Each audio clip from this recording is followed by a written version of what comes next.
Mr. Worldwide.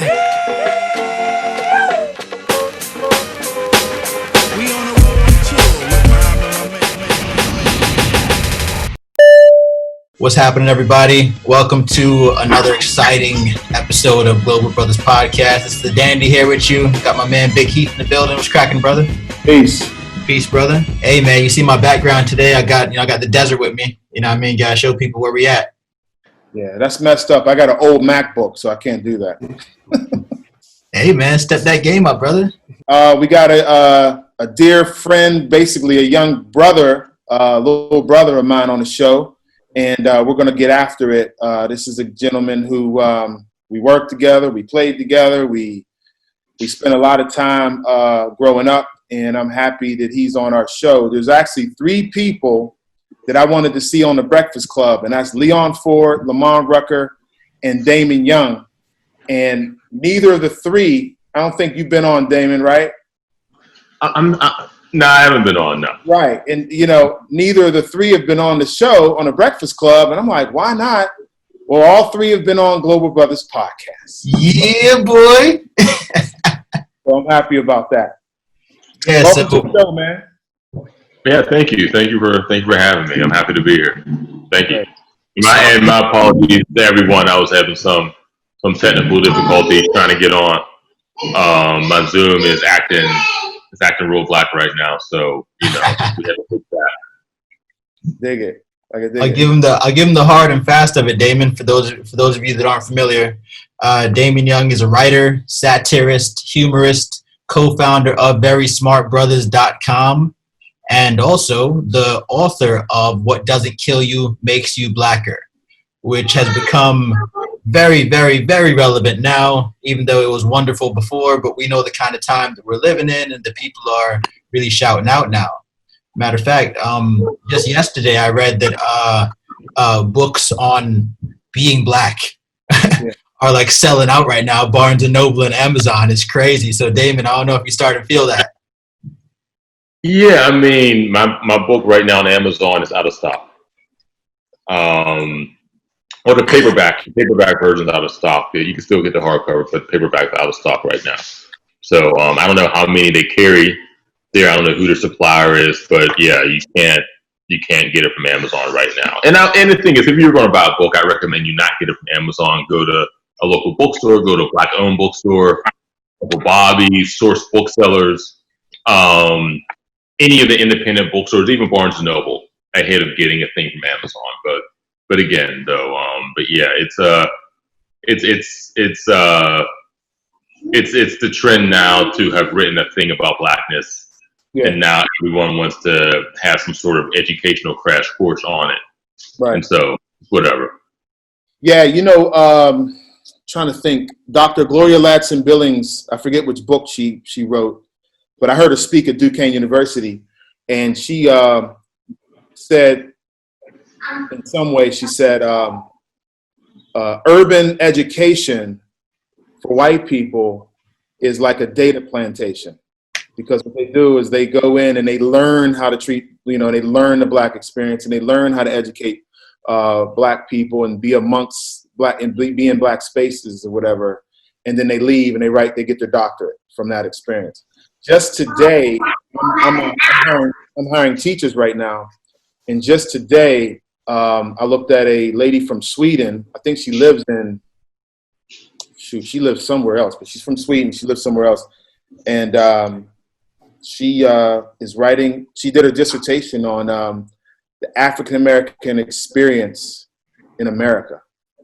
Mm-hmm. And I was like, oh, okay. Like that is definitely a trendy thing right now. Yeah, I mean, black studies is a field of study, right? But the thing is, when you make black studies a field of study, then that implies that whiteness is the standard.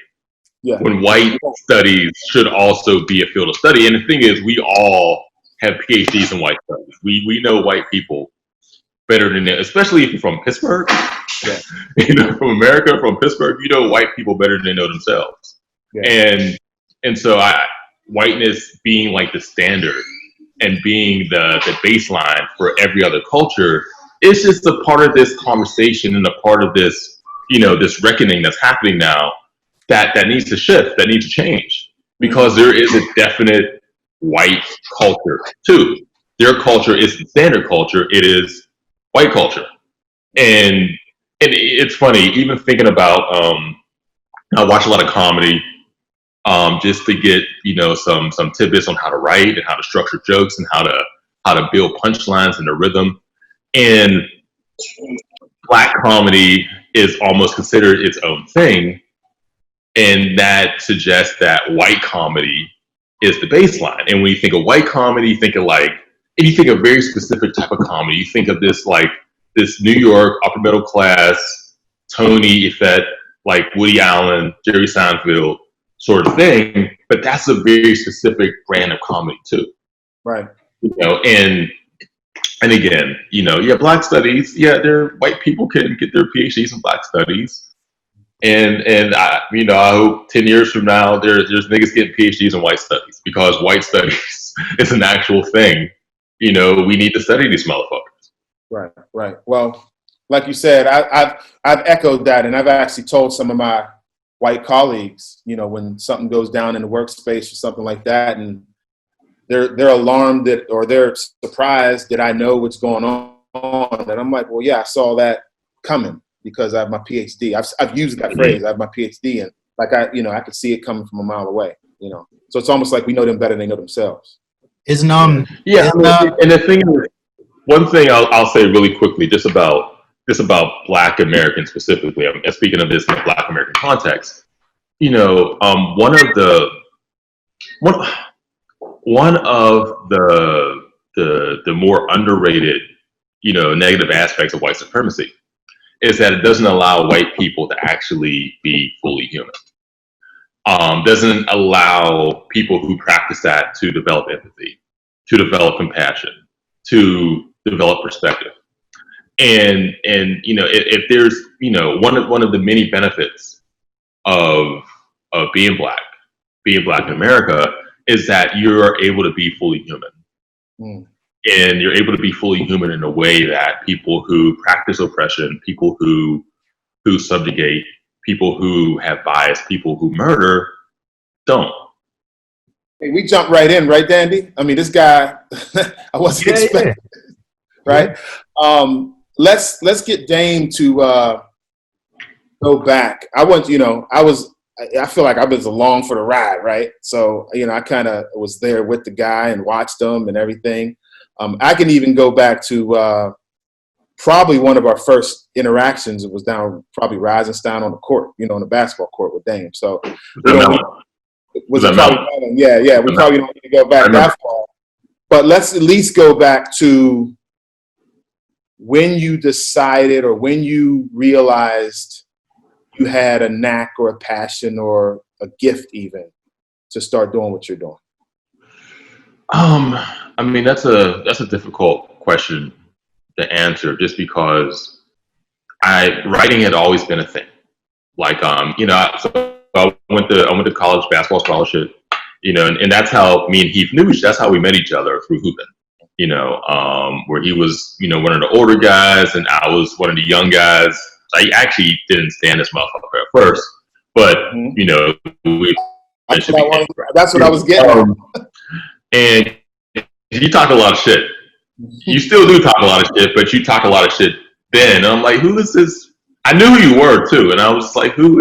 Anyway, that's beside the point. Even in college, I was into writing then.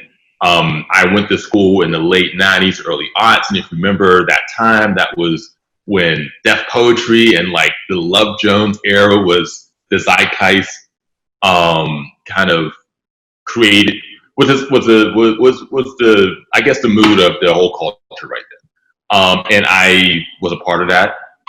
I wrote really terrible poetry for the same reason that a lot of young men write really terrible poetry to impress girls. And from that, I started writing essays. I eventually became the editor of the school newspaper there. And even after I graduated and I was a substitute teacher and I had a couple other jobs, I continued writing throughout. I continued writing. I had a blog. I would write little poems. I would put them in this one local publication in Pittsburgh called the Soul Pit. Would publish my work. And then I got a job at Duquesne University. And while I was at Duquesne University, I started a blog, Very Smart Brothers. And I started it with a friend of mine who had also had a blog, and we decided to come together and blog. And so I got that job in 2008, got laid off in 2009. The whole program shut down. I remember. Yeah, and I was on unemployment for a while, and this was during a recession where you could be on long-term unemployment.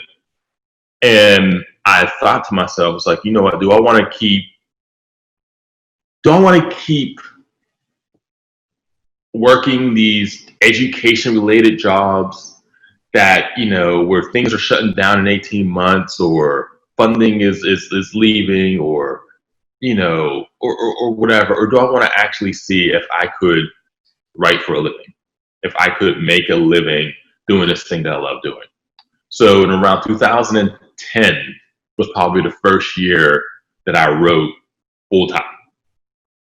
And the thing is, you know, and I always tell people this, is that this doesn't. Dame, who did you write for? At the time, I was just writing. I just had my blog. I had Very Smart Brothers, and then I started writing for some smaller digital publications. There was Clutch magazine. Then there was Memoir, and then I started writing for Ebony. I got a job with Ebony in 2011, late 2011, start 2012. But just to rewind backwards for a second, what I was saying is that when people ask me about, okay, how did I end up doing what I'm doing for a living, I always tell them that I probably wouldn't have done this if I didn't get fired or if I didn't get laid off. Right. If that job didn't end, then maybe I continue on in academia in some capacity. But I needed to almost be, it's like you learn how to swim and someone just tosses you in the deep end. Like I needed that to happen for me to pursue this dream that I'd had for over a decade. And even living in Pittsburgh, you know, definitely helped that process, because the first few years I did this, I wasn't making any money. But, you know, one benefit of living in the city that I live in is that you can eke by on a living without making a whole lot of money. Mm-hmm. And so I did that for a few years, and then finally got to the point, you know, and the blog kept growing, got more attention. Then I got a job at GQ as a columnist there. Then I got a book deal, and then the blog got acquired by Gizmodo Media Group, and then things just kind of changed drastically. And that the acquisition and the book deal all has happened in like the last 4 years. Right. So desperation is a huge part of my story. Like I'm not going to, I can't pretend that it's not, because that would be a lie. Desperation and needing this to work, because I was like, you know, what else am I going to do? I need this to work.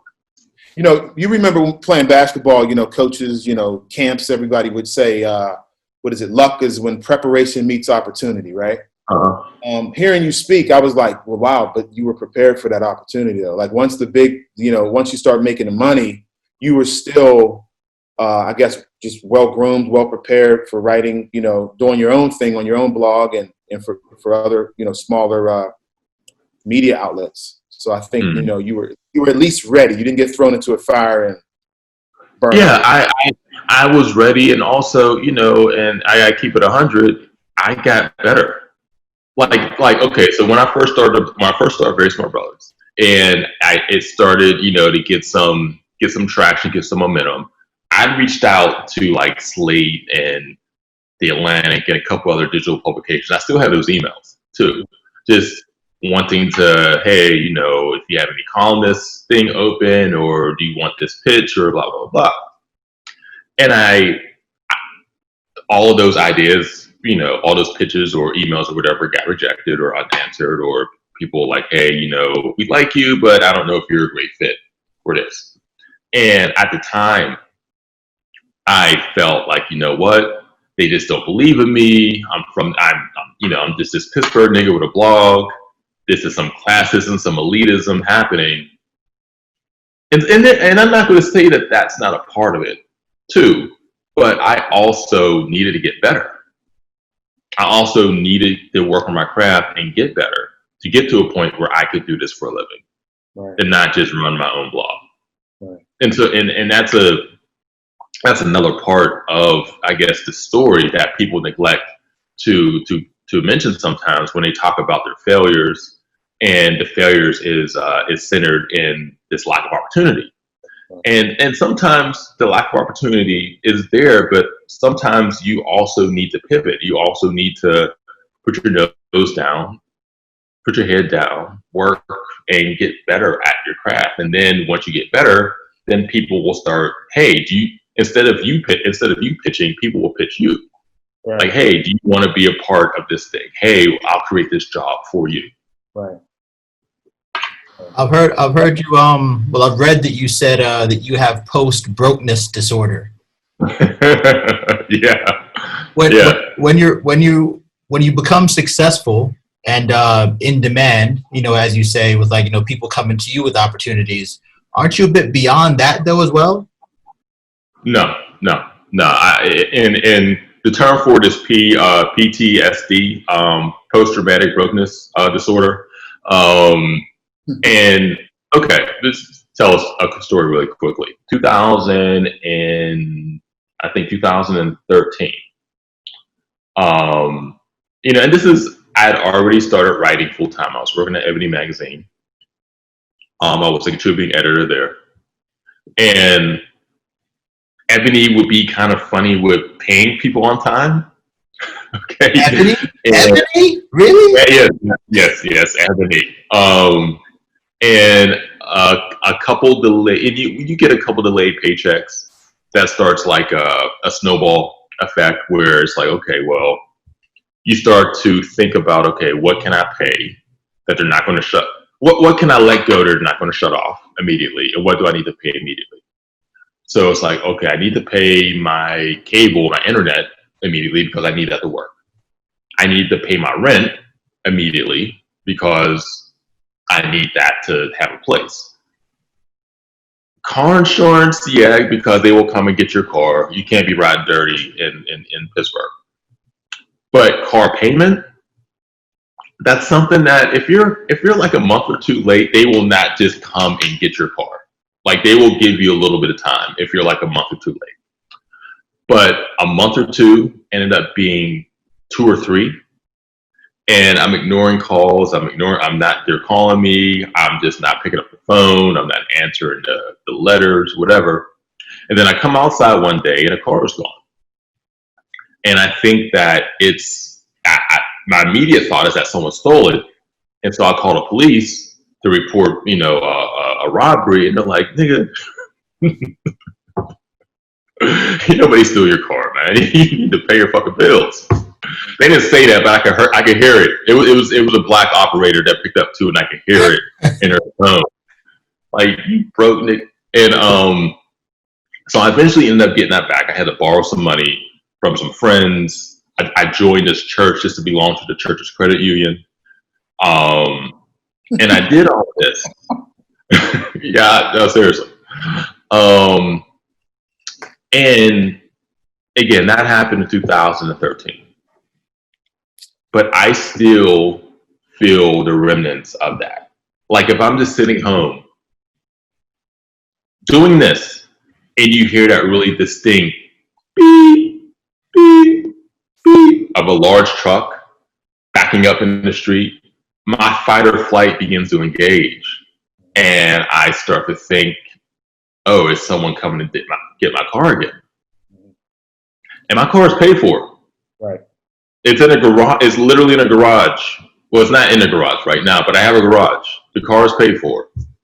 And I still have that anxiety in me. And the thing is, it's like, I think it's helpful for me because that sort of anxiety, I guess, can help to continue to fuel ambition where I'm never going to forget where I just was 10 years ago, 6 years ago. And also where I could be like that in America. So I'm not, I've had some some really great successes over the past few years, but none of that is going to make me forget or make me extract those memories. And also too, if I don't come from money, so it's not like, I'm just joining the rest of my family and the rest of my sphere of influence, at a certain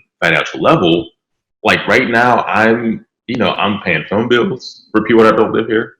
Mm-hmm. I'm helping out with rent. I'm paying tuition. Yeah. And again, because, and that's the status for a lot of Black people in America, where if we've reached a certain point, financially, maybe it's still kind of tenuous because most of the people around you aren't necessarily there yet. And there are multiple, factors to cause of that. White supremacy is a motherfucker. But the reality is that I don't feel comfortable, even if I've been able to afford certain comforts. And you're not taking it for granted. And that brings me to the title, the original title of your book. And when I heard it, I thought it was quite poetic. It was quite poetic, and everyone else is going to hear it in a second. But I want to set it up with this. So I looked up the second word in the dictionary. I won't tell y'all what the word is because I want Damon to break it down. I'll just tell you the definition of what I looked up. Now this is part of his original title, and it says a relatively mild mental illness that is not caused by organic disease, involving symptoms of stress, depression, anxiety, obsessive behavior, hypochondria, but not a radical loss of touch with reality. What was the original title of your book? Okay, so the original title was Nigga Neurosis. Wow. I want to make sure I enunciate that the way it's supposed to be enunciated, because I have a tendency to slur. And I've repeated that a few times, and I've repeated that title a few times in like interviews or whatever. And then you see this transcript of the interview, and it says "nigga in the roses," and I'm like, no, I did not say that. It's "nigga neurosis." It's not "nigga in the roses." I think that's like a Tupac poem. But yeah, the original title was "Nigga Neurosis," and this is a term that I kind of coined a few years ago that encapsulates a state of being where you're questioning how your Blackness may have impacted the way people treat you. Mm-hmm. And again, it's a wide spectrum of behaviors, and it could be something as innocuous and harmless as you're out at a restaurant getting breakfast, you get pancakes, bacon, whatever. The server asks if you want hot sauce, and it's like, really? You think I'm putting hot sauce on bacon? I'm putting hot sauce on pancakes? Where I do syrup just like everyone else. Where do you do that? So there's that on one end. And then on a more dangerous end, on the more real end, is you're driving around and you look in the rear view and you see a police car behind you. And you're not certain why they're following you. Maybe you just happen to be going the same direction. Maybe there's so many maybes, but one of those maybes is that maybe I'm being followed because I'm Black. Maybe I'm being treated this way because I'm Black. And then there's a chapter in the book that talks about it in the realest way, where I talk about my mom and how my mom passed of lung cancer in 2013, and she passed a year after she was diagnosed with cancer. And in the years before she was diagnosed, she would go to the doctor, back pain, chest pain, headaches, and they would give her Advil, tell her to work out more, drink more water, take less Advil. And we now know that she had the symptoms the thing that she was complaining about was the cancer that was growing inside of her. And can't help but wonder if she were like a white woman with those same symptoms, would they have treated her, would they have taken her pain more seriously? And where the neurosis exists is that you're never 100% sure. Like you could be 99% certain, but you're never completely 100% sure. And that little bit of gap between what you feel and that tiny smidgen of possibility that what you feel is not reality, that's where the neurosis exists. You know, as you spoke there, like I kind of felt like it started off in like somewhat of like a humorous kind of way, and then there's like this just like very like painful thing in your voice as well. And when I think about satire, I really do think about it in that kind of way. And as Heath and I prepared for this feature, like I asked him like what does Damon want his title to be?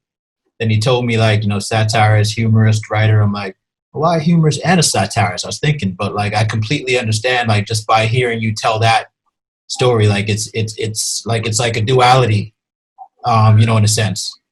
I don't know if you've been told that before. Oh, well, I appreciate you saying that, and it's funny because I was just actually complaining to a friend about this. Where okay, so there's all this shit happening in the United States and in the world right now, and my book is on all these lists of like anti-racism books and books you need to buy to understand a Black experience or whatever. And I've been fortunate enough to get some really good reviews and major publications of the book and all types of support and whatever. But very often when I would read some of these reviews, it felt like, and these are some of the good ones, it felt like they were reading a completely different book.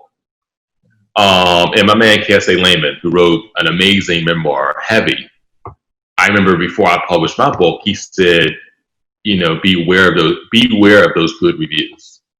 And I didn't really get what he meant when he said that until I actually got some of them.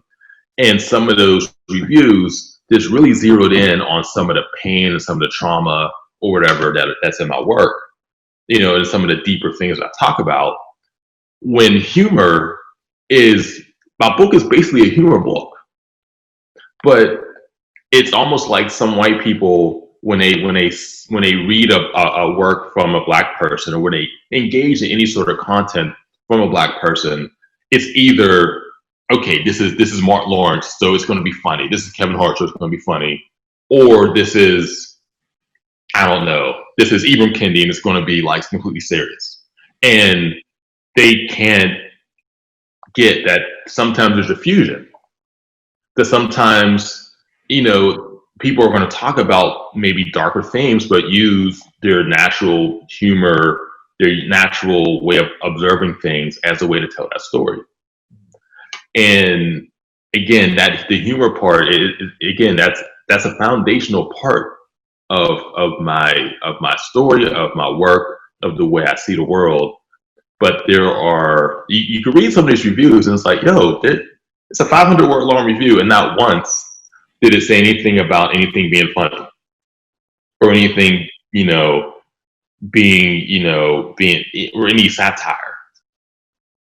And again, that's one of those. That's one of those. I guess I'm not going to call it a microaggression, but it's more of like a latent effect of racism, where it constricts humanity, and it doesn't allow people to see kind of the full person, or the full work. Because there are white authors who talk about dark things but do it in a funny way. David Sedaris is a person who comes to mind immediately, and everyone recognizes him as a humorist, even as he's talking about suicide or depression or all this. He's still recognized as that. But for someone like me, I get kind of lumped into the academics and the activists, and I'm neither of those things. I have some academic leanings in my work. I have some activist leanings in my work, but I'm neither of those things. But because I'm Black and because I write about Blackness and I write about race, I'm kind of thrown into that pile. Well, your boy, I'd say probably 3 years ago, thought you leaned or assumed that you would lean that far, and I had to learn that you weren't either. So there's Black people, and there's people that know you, and there's people Black people that view you that expected you to go that way. And I wondered, I was like, what's up with Dame? But then I had to keep reading, and I had to get real deep, and I was like, oh, he's not in that lane. That's not the lane he's in. Meanwhile, I assumed you were. Yeah, and yeah, you're right. It's not just white people who do that. You know, we sometimes have a tendency to box ourselves into these, you know, these tight little corners too. And I think that when people, I try to let people know before they encounter my work. Like sometime today, I've gotten a lot of new followers on Instagram and Twitter because of all these anti-racism book lists I'm on now. And I'm going to let people know, like, hey, if you read, I want you to buy my book. But if you do, don't expect Stand from the Beginning. Don't expect Between the World and Me. It's not that at all. It's not that. So I don't want you to have some sort of whiplash when you're reading it, because again, I'm not Kese, I'm not Ta-Nehisi, I'm not Ibram, I'm not Brittany Cooper, I'm not Imani Perry, Michelle Alexander. That's not my lane. Right. And do you feel the need to kind of explain or like define exactly what you do, whereas like you have to first tell someone, listen, I'm not a comic, I'm not an activist, I'm a satirist, humorist, and writer? Sometimes I do. Sometimes I just exist and I let people figure that out for themselves. Yeah, because I feel that's what you should do. You should just exist. Yeah, like if I'm in front of people talking, then people are going to figure that out once they hear me for 5 minutes. It's like, oh, okay. But I do think if people are expecting if people are if a critical mass of people have a certain expectation, right, then maybe I'll get in front of it and say, hey, just to let you know. Yeah. You know, it's a lot more. It's a lot, I guess, harder to communicate that online. Like when someone isn't familiar with your work and you're on all these like really serious race book lists. And I think my book is a serious book too. I know my book is a serious book too, but it's just told in a different way. And so in a circumstance like that, then yeah, maybe I'll get out and I'll explain like, hey, thank you for your support, but I'm just letting you know. It's like it's almost like going to see like a Tarantino movie, you know, and that's like the first thing that came to mind off the top of my head, where his movies shift in tone from scene to scene, where he'll have some farce in one scene and then like the most dramatic, tragic shit, tense shit you've ever seen in the next scene. Sometimes it's in the same scene. Right. And, you know, and we're able to do that shit too. Dame, are you a unicorn in your profession as far as your demographic? Nah, I don't think so. I mean, there are people who are humorists who talk about race, who fuse race and culture and observation and also their own personal self-consciousnesses and anxieties and whatever in their work. I believe that I'm the best at it, though. So I'll say that I'm not even going to be fake modest. I have to kind of get out of that, because people give me a compliment and I'm like, I don't know. But I believe I'm the best at this particular thing. Yeah. In terms of writing. But there are people like Paul Beatty, who is a tremendous satirist, but he does more fiction. There are also great humor writers who aren't writing books, who are writing on TV shows, who are writing plays, who are writing movies, things of that nature. So, but in terms of what I do, I think I'm the best at it. Have you been approached in regards to like the on screen, what is it called, the playwrights or anything like that? I've had people approach me, see if I was interested in writing a play, or contributing to their play, and that's not where my interests are. There are some TV opportunities that haven't been announced yet, that are in the works though. So yeah. That's great. So let's talk about three niggas. One of them, well, maybe two of them, maybe three of them are in the room right now. You have a chapter, I believe it's chapter 7, right? It's chapter 7 or 8, yeah. So, yeah, it's called 3. Take us through that. That's one of the chapters that I guess I'm attached to in some way. Yeah.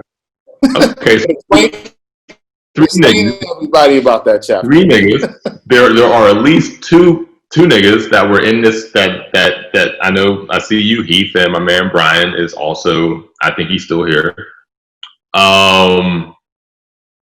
So we're at Heath's watching, I think, NBA playoff games or something. There's like 12, 15 of us just kicking it, playing spades, eating, talking shit, ripping on each other. Doing what niggas do when you get together. It's a good night. And one of the guys there was white. Okay. And he's a guy that because we're all ball players. Everyone in this room was a basketball player. I think mostly everyone was a ball. There might have been some people you knew from teaching or whatever, but the majority of the people in that room were ball players in the house.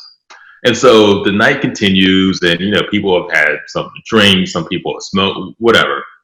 And we're sitting around telling stories about women or about like crazy situations that you were in that had to do with a woman or had to do with you trying to get with a woman or whatever. And so Jeremy, I said his name. I didn't want to say his name, but I did. He's the white guy. He's a white guy. Starts telling this story about this time where he was messing with some black woman who lived in the projects. And, whatever happens at night, blah, whatever. And then in the morning, he gets up and he sees two people. They get up, his girl sees 2 people sitting on his car and comes and tells him about it. He's still in bed.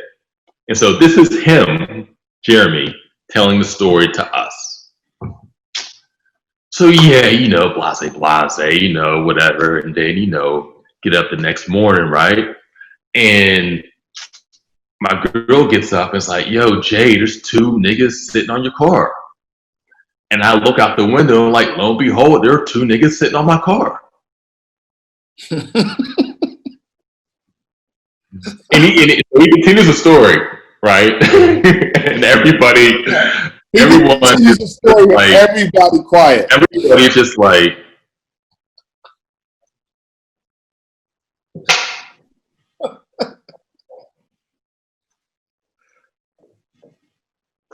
did he just say what we think?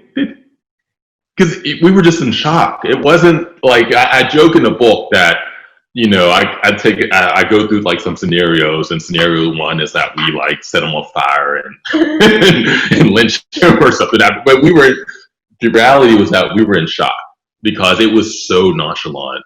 He said it in a way that let you know, oh, he's definitely said this before, because he had the rhythm right.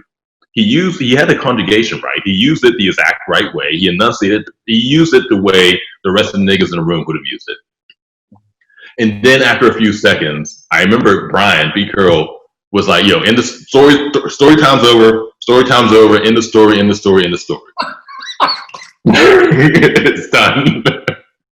And then people, and at that point, everyone's like, "Yo, And then he realized what he did, and then he started like, I'm so sorry, my bad, I'm so sorry, it's whatever. And so I tell that story in this chapter as like an introduction to, I guess, like a breakdown, a deconstruction of that word and why I use it and why white people can't. And again, I use that story just to introduce this larger theme about ownership, about about earning a thing, and my rationale for using that word. And it's a word that we don't even have a consensus on, because there are some of us. Dang, put a pin in that real quick, because we're going to go there. We're going to go there about the N word. But what I want to tell the group is our brother, literally our brother, Brian Carroll, is in the room. Once again, he's in Luxembourg, been abroad for a long time with his family. You don't want to see him standing up. He's about 6'8". So when the situation went down, just to give you a little more context, I coached Jeremy at a local university, and he used to use the word and get in trouble on campus. So me and the head coach at the time used to have. I didn't know that. I didn't know there was like a history. Okay. Yeah, I figured that. They would come back to maybe like practice or study hall and say, "Hey man, we about to F him up. He keeps using the word."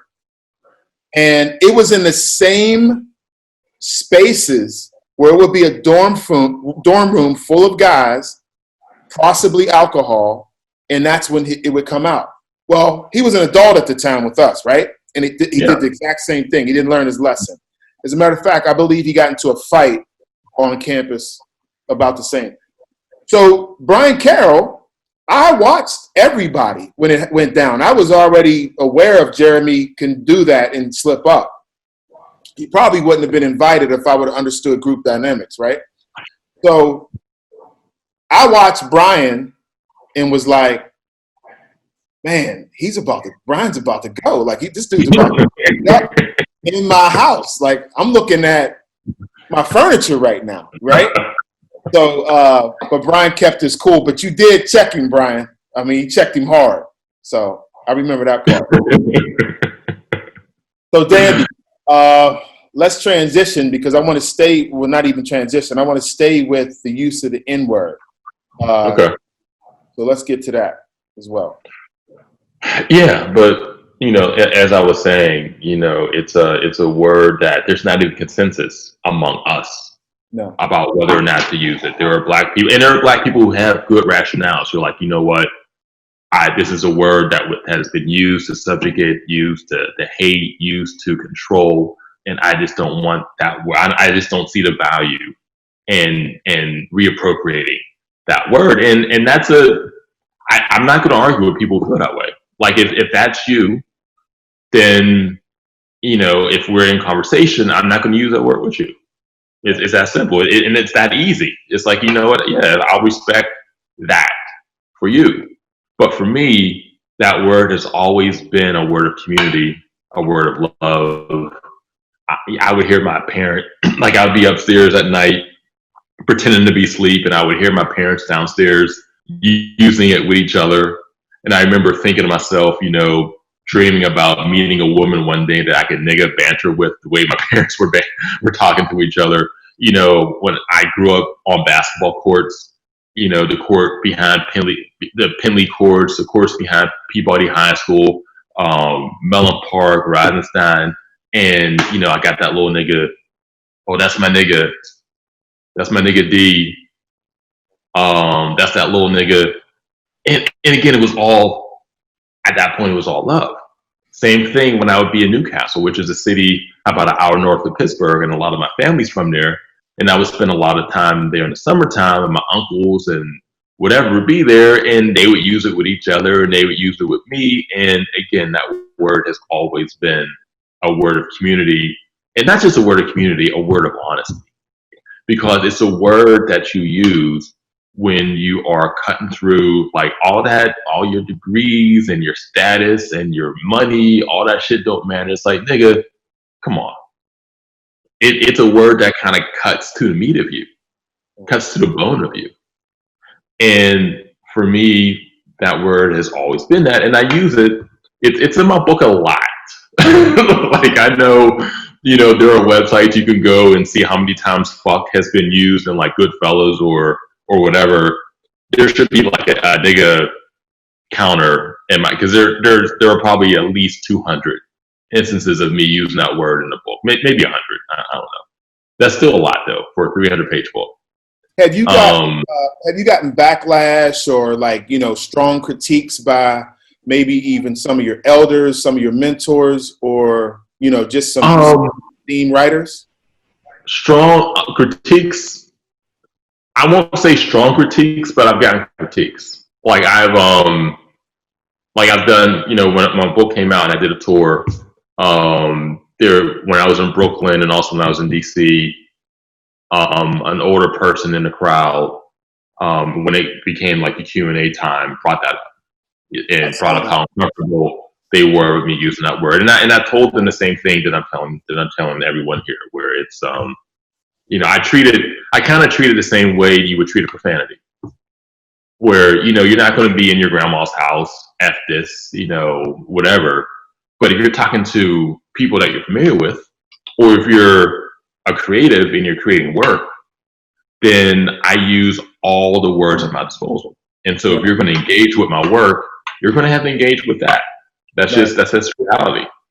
And there are people who I've seen like some reviews of my book where it's almost like, and these are reviews that very often come from white people. It's like, I'm warning you, he uses a certain word and it's an uncomfortable word, and he uses it and you're just gonna have to deal with it. And so there is that too. But there hasn't been like this work is trash because this word is used. I haven't received any of that. Like most people, that I've seen, that I've read, if they've critiqued it, it's been more of like he uses this uncomfortable word, maybe a little bit too much, but it doesn't really take away from the rest of the work.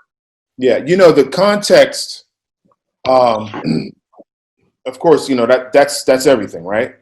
Mm-hmm. But I remember it was either my mom or Howard Bullard, who my high school coach.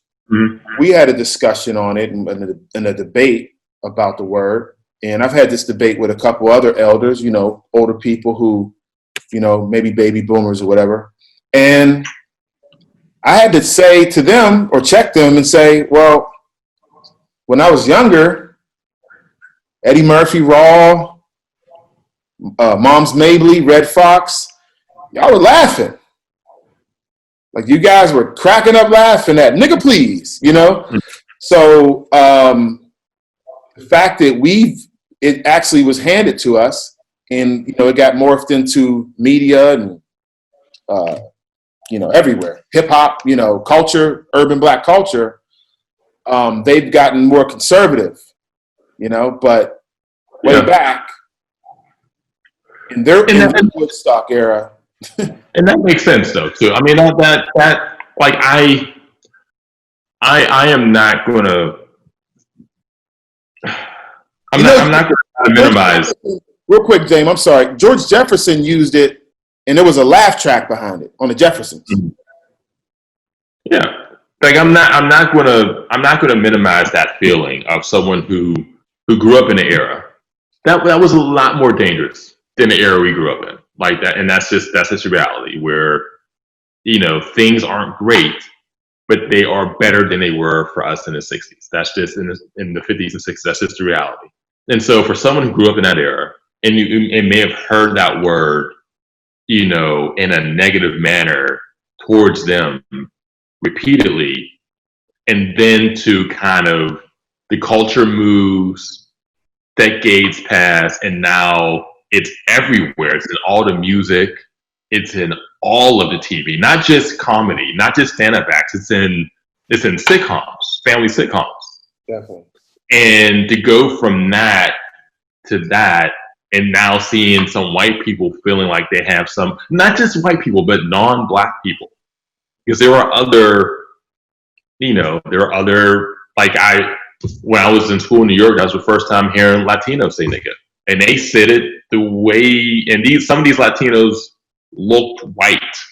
Like they looked like blonde hair, blue eyed white people, but they were Puerto Rican and they felt like they could say it too.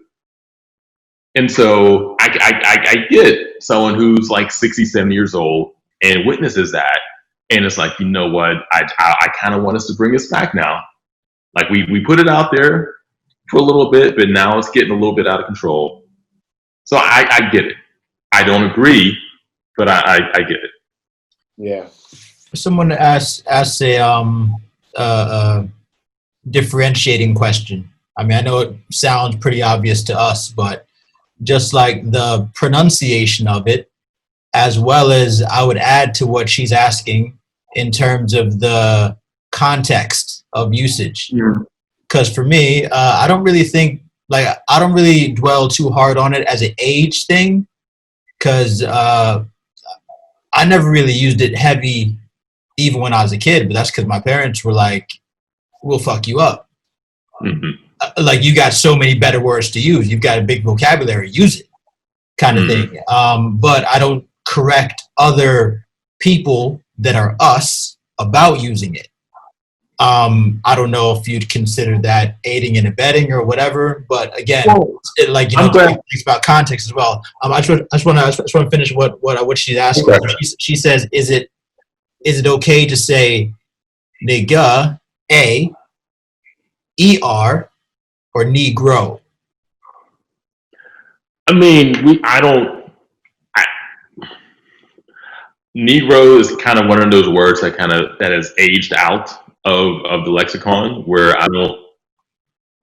people maybe use that as a substitute for nigga when they're saying negro, but it's not a word that I feel is still relevant in that way. And it's a substitute for a thing, but it's a PG-13 substitute. And it's like, even if you say Negro, you're still hearing nigga. So just say nigga. It's like when people say ninja, or when people, instead of saying fuck, they say fudge. It's like, you're saying this, but I'm still hearing so it's still the exact same effect. So just say it. Because this trying to censor yourself. You're not censoring me because I'm hearing what you're saying. So I wanted to say this really quickly, and we're talking about context. So I used to be a teacher at Wilkinsburg. Heath at the time was the dean of students there, and I was a sub. Then I had my own classroom, and then I was a sub again. And during the time that I had my own classroom, I would write students up for saying nigga in class, because at that point it was so ubiquitous. It was like, and this is 9th grade English, and with some of the kids it was nigga this, nigga that, nigga this, nigga that.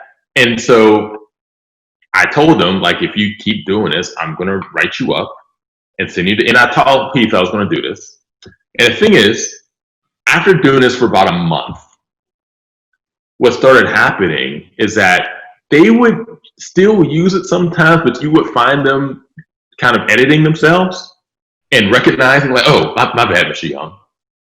And so the point of that story is that there's a place for it. And maybe an English classroom, when you're in 9th grade, isn't that place.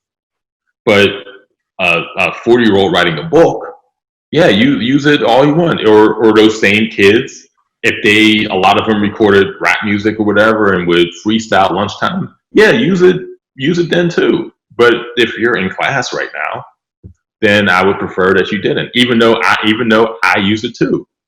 And I'm going to show you some deaf poetry.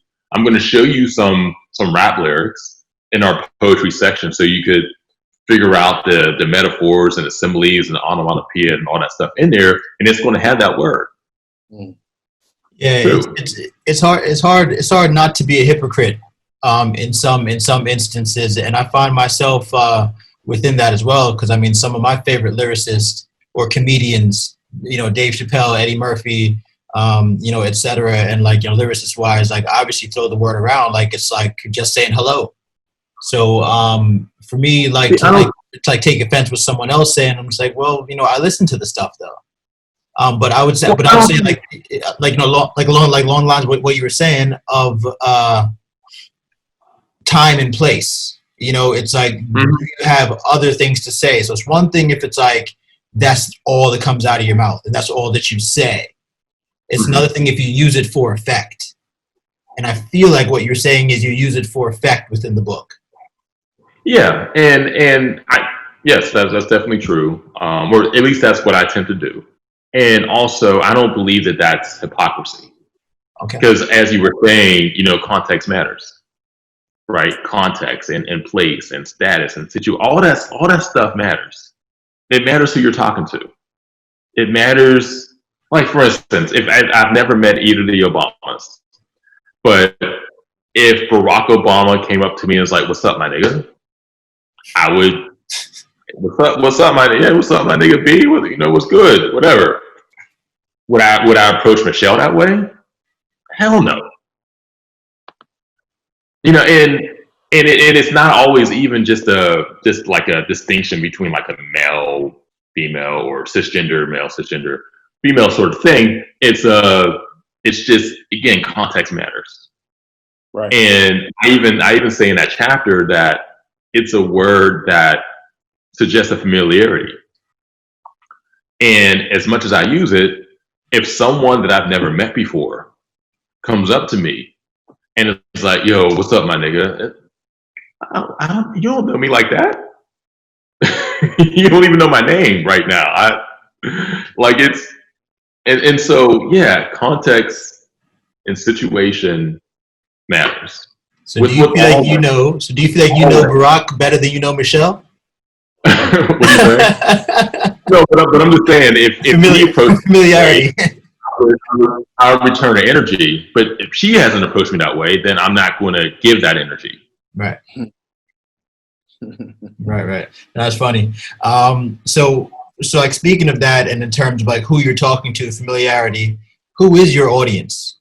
The reason why I ask you that is because like I've got an inclination of who you're speaking to, like within your writing as well as on your blog. And then I wanted to bring up this line as well with that for you to answer this together.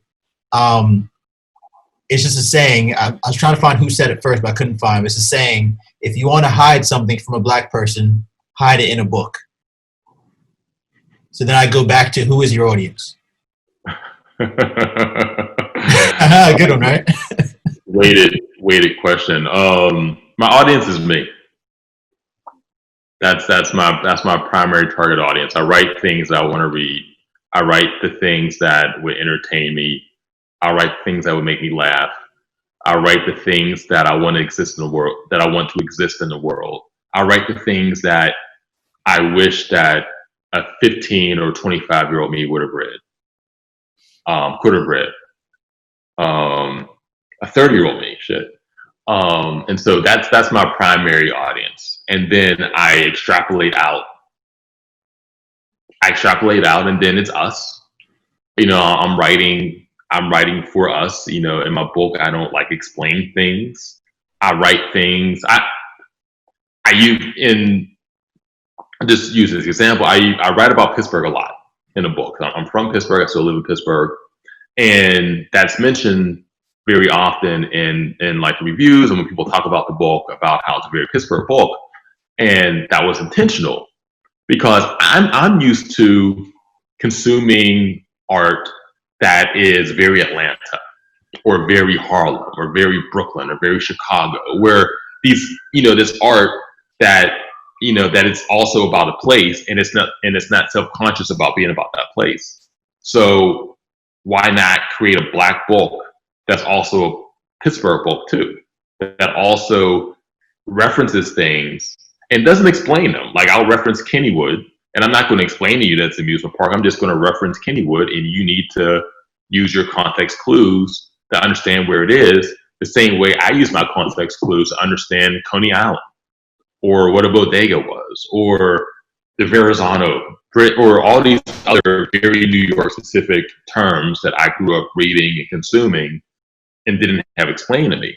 And so I'm bringing it up to say I treat, you know, language and blackness and race very often the same way, where I'm telling a story and I'm just telling a story. I'm not telling a story to white people. And I know white people are going to read it, and I want white people to read it. I want everyone to buy my book, really. But this isn't the story that I'm telling to them. This isn't the story that I'm telling for them. I'm telling it for me first, then I'm telling it for us. And then once you get past that, then yeah, I want people to buy the book. I want people to be entertained, to engage with it. And so, yeah, I want people who appreciate essays and appreciate humor and appreciate cultural or anthropological satire, or whatever you want to call what I do. And so that's the next level. But yeah, the primary base audience for everything I do is me. The part about hiding things in a book, I actually set that up on purpose. I read it actually on medium.com. Do you read that website? So, I've been on Medium, yeah. Okay. So the author of that article said that whoever says that, obviously it's not one of us. It's being told from a one-sided perspective. And then they were saying that, like, it's important that we understand that we tell our own narrative. So like yourself, we have our own satirists and humorists that kind of tell that Black experience from where we're coming from. Because if we're just reading it from someone else about our experience, it's always going to come off like, well, they don't read anyway, so we can describe them as opposed to talk from our own view. And then, like, he went on to say, like, if the book only tells stories from the perspective of his story, where Black people are absent or serve like subordinate positions, then can you blame us for not wanting to read that book? When I say that book, I mean books, period. Yeah. Yeah. So it's like, how do we popularize that theme again, showing that this is a safe book, this is for us? Well, I mean, if you just look at the data, the population of people who read the most, who buy the most books, are Black women in America. Like that, Black women outpace everyone when it comes to buying books, when it comes to reading books, when it comes to talking about books. And even though the stereotypical like book consumer is like this white woman or white man or whatever, it's Black women who do that. And so just looking at the data, just looking at the facts negates the, you know, that saying, that racist, you know, saying.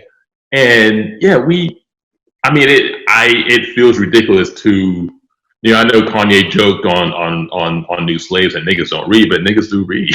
You know what I mean? We've been reading. I mean, we died. We were killed because we wanted to learn how to read.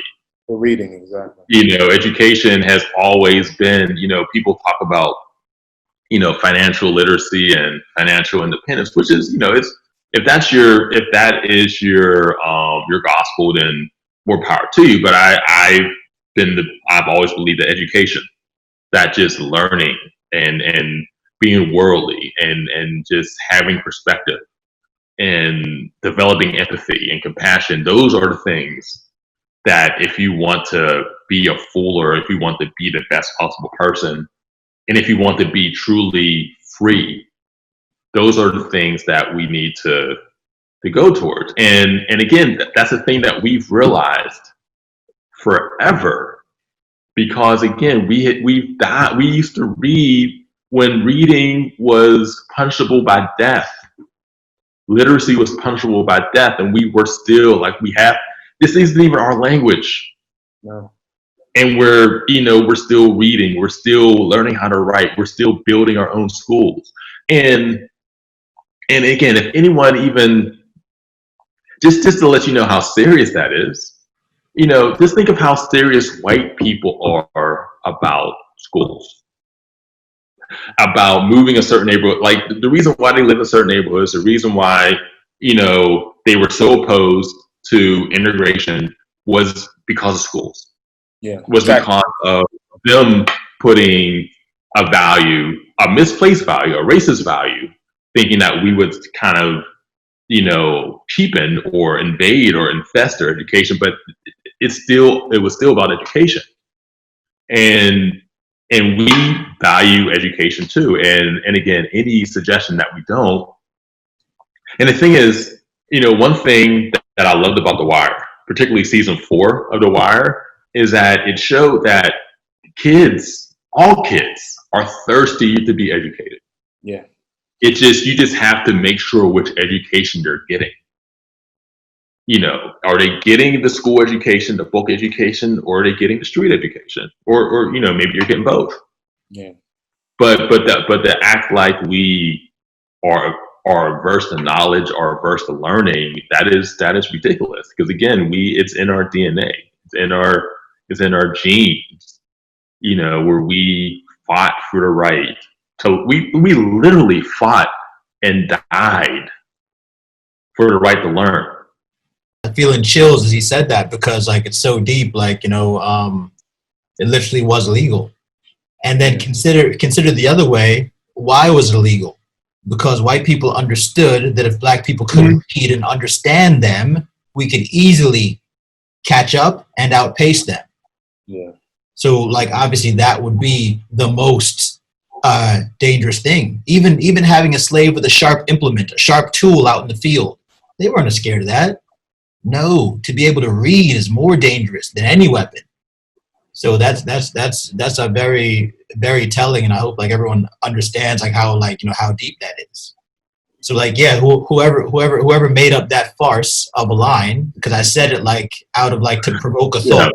Like whoever made that up is definitely trying to demean our experience. Mm-hmm. And even you see now, I mean, people who have been incarcerated, who are having books sent to them, or who are petitioning governors and or whatever to have libraries built in the prisons. So just because someone may have gone a certain way legally doesn't mean that they're not interested in education too, not interested in reading. Now, sometimes, they might be reading the wrong books, but they're still reading. So the reading part is there. And then once you get to the reading part, then it's like, oh, well, here's some books, some different books that you can maybe read. I've seen your, some of your books. You posted them a couple times. Do you have the book, a Langston Hughes book, The Ways of White Folks? Mm-hmm. I don't have it, but I read it. Years ago. Yeah.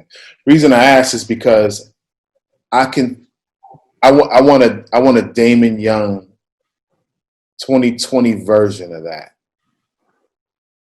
Like okay. Your writing style, your brilliance to something like that.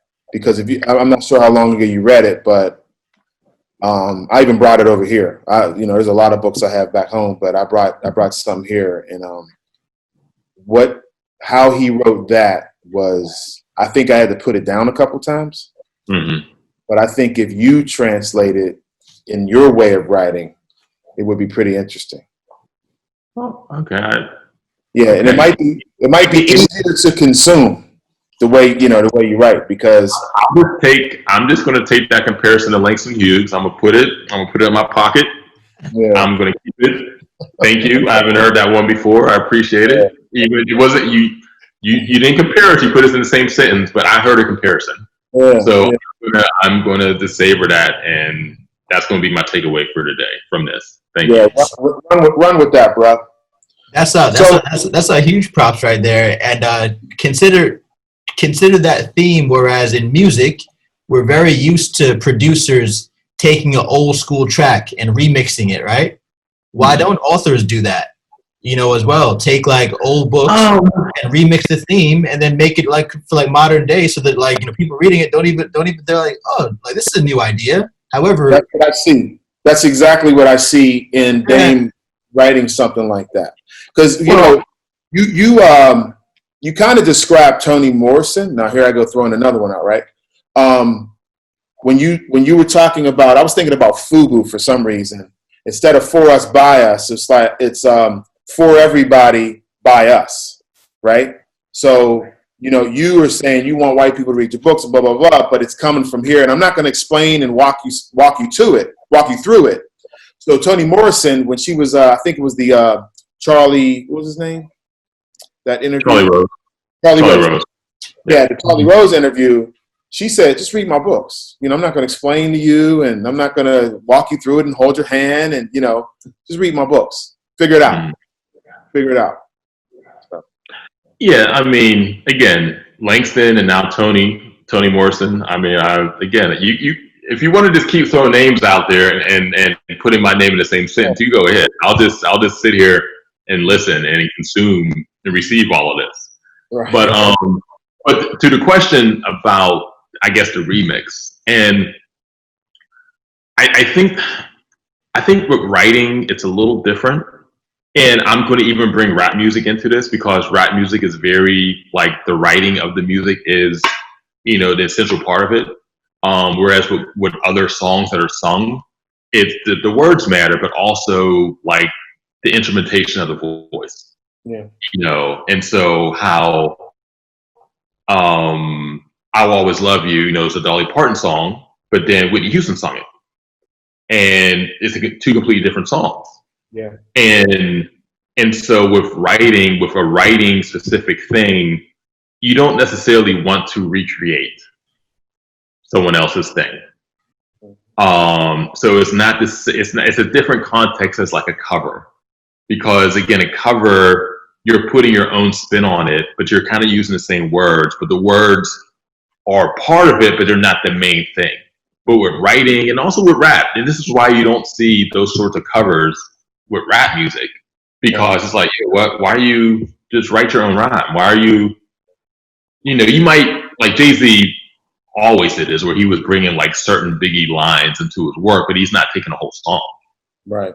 Well, they call that biting anyway, if you did that, right? Yeah, we call that biting, call that cheating, plagiarizing, whatever. And so, but I get what you're saying about reading a work and maybe writing a contemporary take, with the same kind of subject matter. And that's and the thing is, I mean, that's what we're all doing anyway. I mean, because there's nothing. We try to be original, but my writing is a fusion of a bunch of different styles, and then whatever I bring to the table. I mean, you mentioned Toni Morrison. I mean, I think that she is the greatest American writer ever. And so, The Bluest Eye is my favorite book and probably the most influential book in terms of my work. And so, just the way that she commands language and punctuation and rhythm, I try to incorporate that in my work. I mean, there are other authors who I've read, in the 41 years I've been on Earth that find their way to my work too. And so everything I'm doing now is just a fusion of things that other people have done and are currently doing. Let me be clear. The Ways of White Folks would be the title, or somewhat the title, but it would be along that line of your current, relevant, time-stamped, writing. It wouldn't be a remake or a redo or a remix. but I think there needs to be, in this day and age, and maybe we can segue, because the title of the show is What's Going On. We haven't even hit that yet. But this day and age, I think The Ways of White Folks, there needs to be one written. There needs to be one written. Well, even that title is a bit about what's going on, understanding the ways of white folks, which is why things are how they are, and things are erupting because, like, we're not being honest with ourselves, and they're not being honest with themselves. Exactly.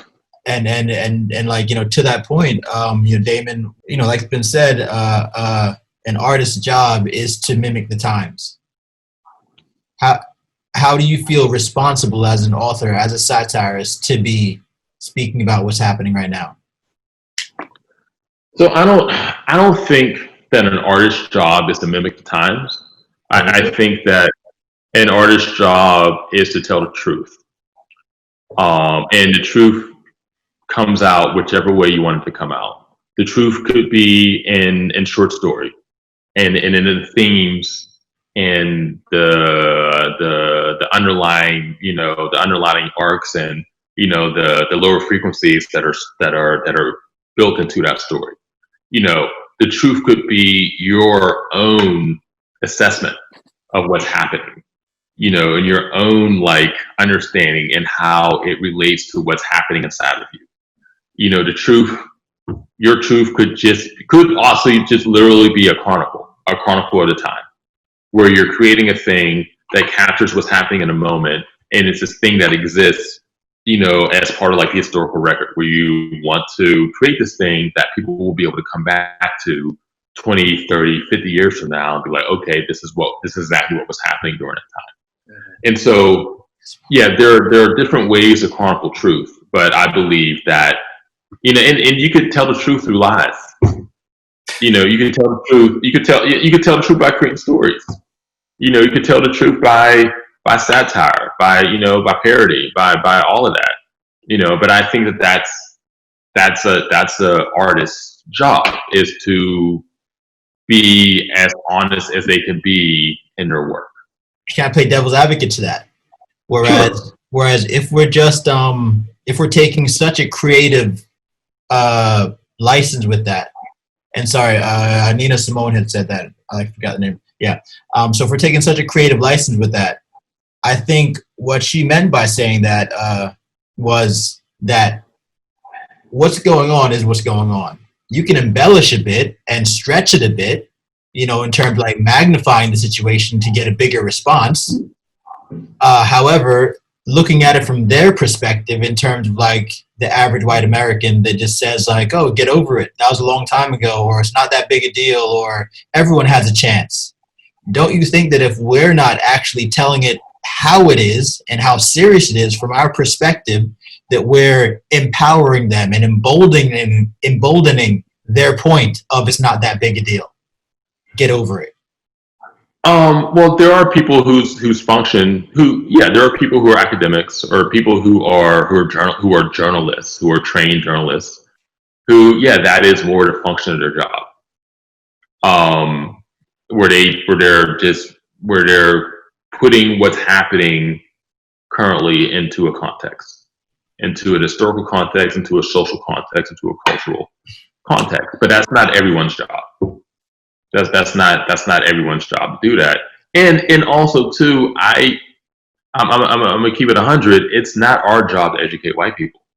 Like it's our job to tell the truth, and they could come and get the truth, but it's not our responsibility to educate them. They, like, all this shit that's happening now, white people need to deal with other white people. Like, we could protest, we could march, we could demand, and that's great. And I'm glad that so many of us are out in the streets doing that right now. But white people need to get themselves together. Like, this is, I remember seeing an interview, that Charlie Rose interview with Toni Morrison, and she was basically saying, white people this is a problem they need to fix. They need to, in those crucibles of whiteness, those fucking potlucks and those happy hours and clam bakes or whatever they do when they're together, they need to get with each other and figure out how to fix this. Whatever, like the progressive, liberal, whatever, the people who are with change, who are people who claim to be sincere about moving us forward, they need to talk to their cousins. Yeah, because I can't reach the cousin. Right. I can't reach the white Trump voter who is never going to read this. Even if they do read it, it's just going to reinforce how they already feel.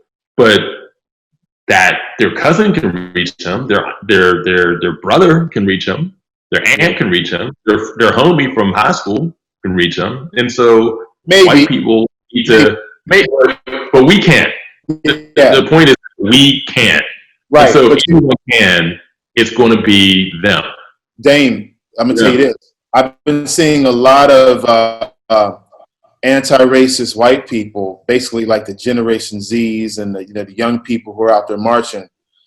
They're failing trying to reach mom and dad and uncles, and they're not having a lot of luck trying to deprogram and have these people unlearn. Yeah, so I'm not sure I have too much faith in that. I mean, I'm not talking about faith or hope. I'm just talking about what needs to happen if this is going to happen. Because that, again, it's not going to be, we can't do that. No, not us. We can't do that. It has to be them that hollers at their boys, because we can't do that. Okay, so I agree with what you said in terms of like it's not our job to educate them. However, it goes back to what we brought up earlier about 6 out of the top 10 bestsellers right now on Amazon are about the topic of race. So even though maybe you didn't write your book particularly for white people to be educated about black people, they're picking it up for that purpose. And that's them. That's on them. That like, it is what it is. Yeah. So people read things for different reasons and relate to it for different reasons as well.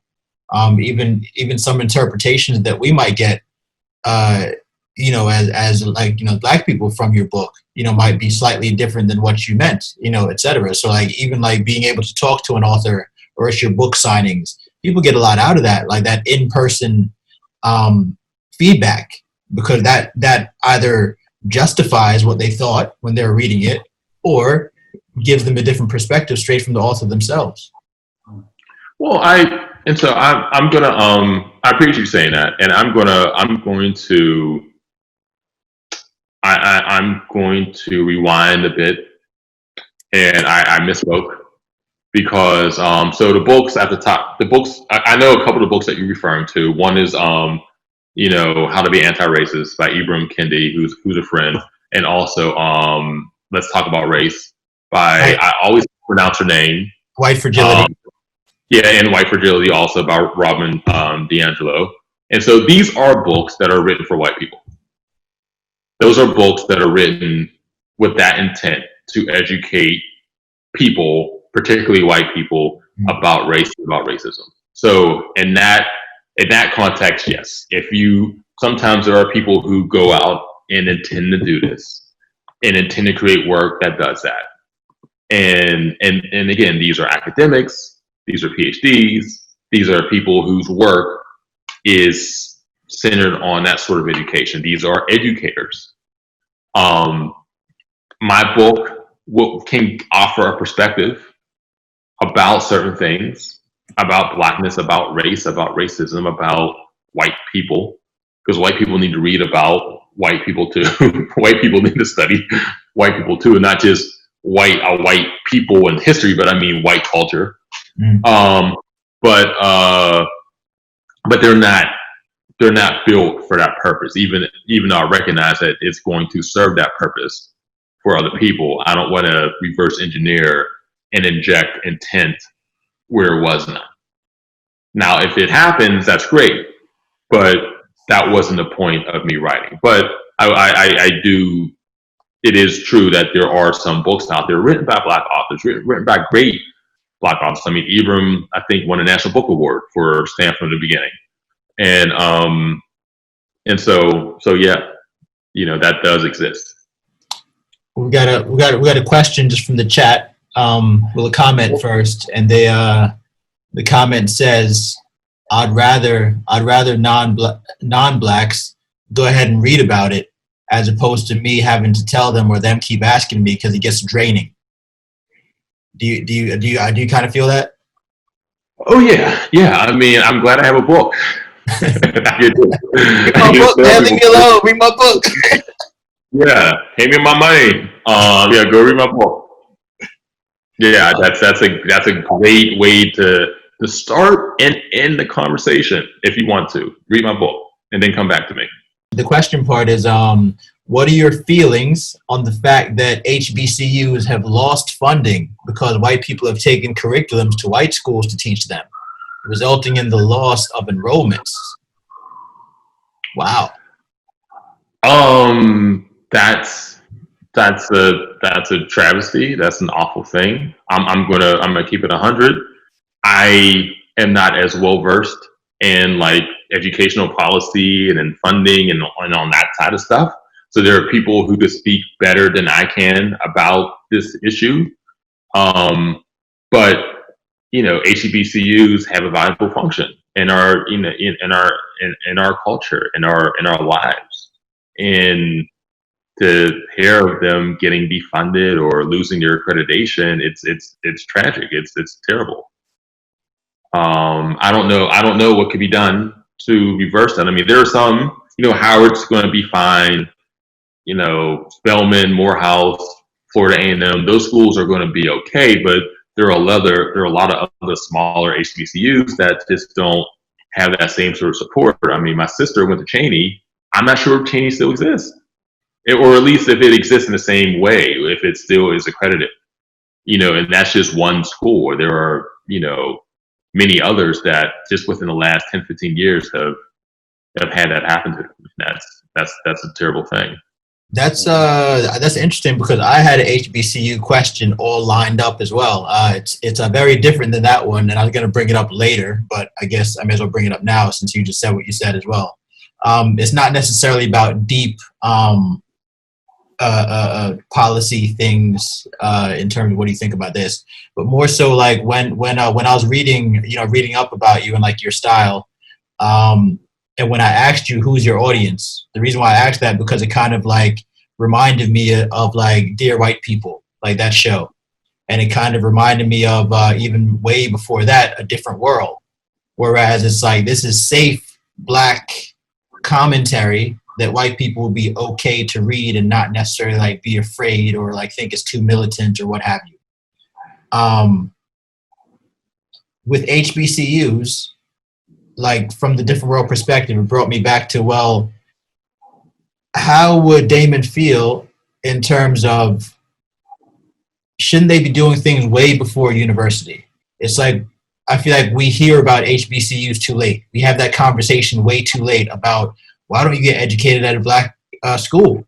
It's like, I'm a 17, 18-year-old Black man or woman. Shouldn't I have been educated about Blackness way before HBCU time?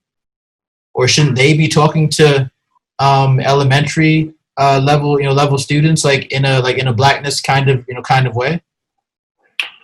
Well, I think we have to be careful with using "we" there, because there are a lot of Black people who, oh yeah, you're going to HBCU that tell their kids when they're 2, 3 years old, you're going to Howard, you're going to Hampton, you're going to North Carolina A&T, and there's no debate. My partner with Very Smart Brothers, Panama, Jackson, he went to Morehouse, his wife went to Howard, and their kids are they're like, no, I don't, Harvard, Stanford, whatever the fuck, no, you're going to Morehouse, you're going to Spelman. This is just what's going to happen for you. So there are Black families, many thousands, millions of Black families who have that, who already have that sensibility. And also, I think if we're talking like an American context, it also, I think, depends on where you're from.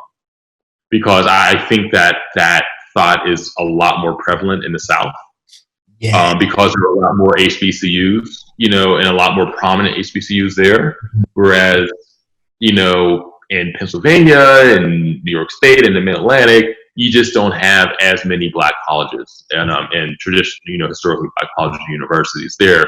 So maybe that conversation doesn't happen as frequently as it does for Black people in the South, or Black people who have parents or grandparents or whatever who went to certain schools. But again, I think that, yeah, there are definitely kids who from day one birth are, they go home in a Howard onesie.